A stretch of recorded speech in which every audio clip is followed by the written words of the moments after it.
Hey guys, Rex here with iDrop News, and today I'm reviewing the iPad Pro.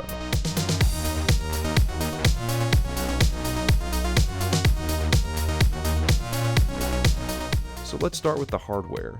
The iPad Pro takes its design cues from previous iPad models, from the rounded aluminum casing on the back to the thin bezels on the front. But you can't start off an iPad Pro review without talking about this display. The iPad Pro delivers the biggest multi-touch display Apple has ever released, and it's gorgeous.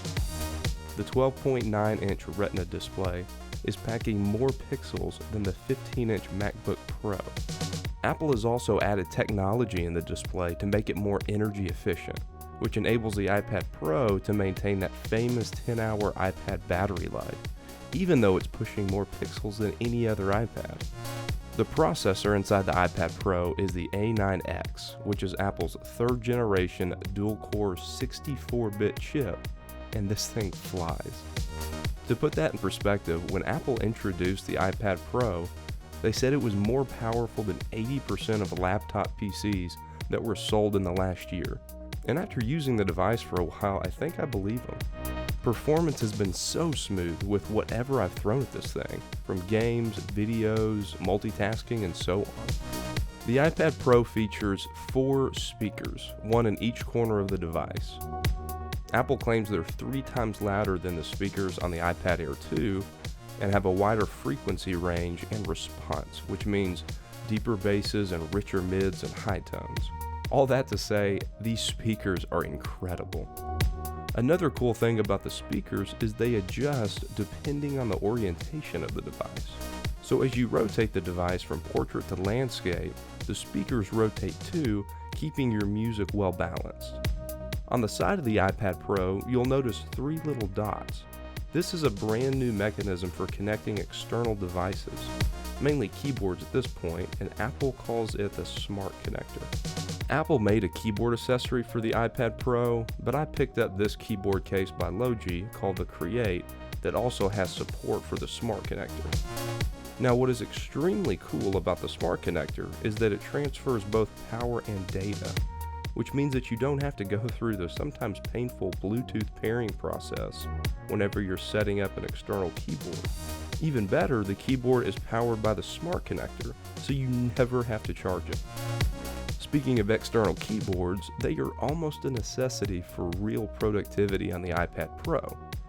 Fortunately, Apple has added a lot of new external keyboard support in iOS 9.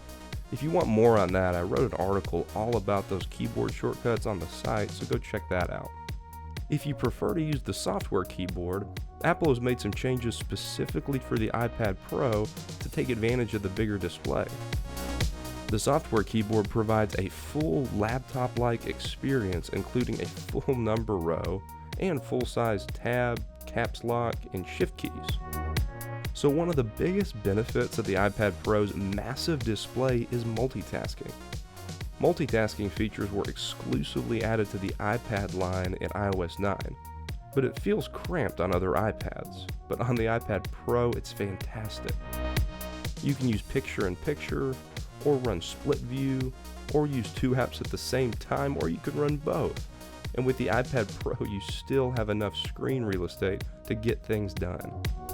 Okay, so I've heard the question, can the iPad Pro replace my laptop, so many times since it came out, and I still think it's the wrong question. The better question is whether the iPad Pro is right for you. If what you do every day relies on software that's only available on a laptop, then the iPad Pro obviously isn't going to replace it. But if you don't rely on software exclusively on a laptop, the iPad Pro might be a great fit. And of course, the iPad Pro would still be a nice addition even if you do need a laptop.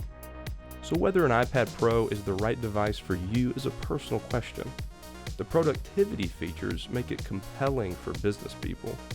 The device is ideal for creative professionals, especially in addition to the Apple Pencil, which, by the way, if you guys want to see a video just about that, let me know in the comments below. At the end of the day, I think it could very easily become the primary computer for a lot of people. I mean, I personally love this thing. The massive display is great for productivity, And when you add on the speakers, watching movies and TV shows are awesome. If you think you might be interested, the iPad Pro is definitely worth checking out. Well, that's going to do it for this video. As always, keep it locked right here to iDrop News, and I will catch you guys in the next one. Later.